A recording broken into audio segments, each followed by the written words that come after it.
Opening the Excel app. To open Excel, click on the Start button at the bottom left of the screen. Then scroll down until you locate the Excel app. Now click on it to open the app.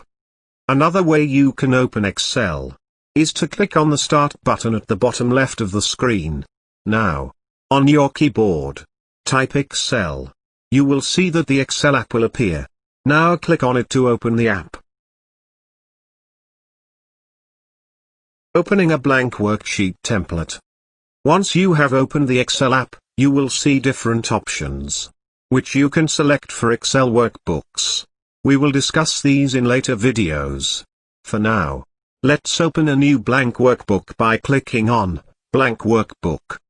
As you can see, we now have a blank worksheet called Sheet 1. It is important to know that worksheets exist inside your Excel workbook. Identifying rows, columns, and cells. A worksheet consists of rows and columns.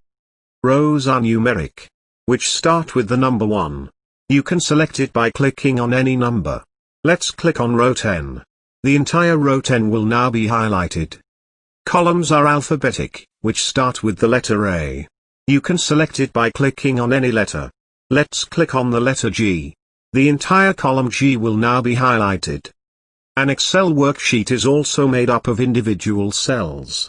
Cells consists of rows and columns.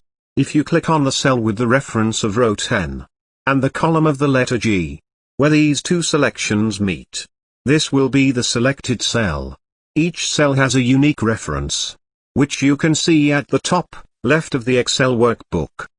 Now, let's select cell D5. Again, you can see if this is correct by checking the cell reference. The reference is showing D5, which means your selection is correct. Want to know more?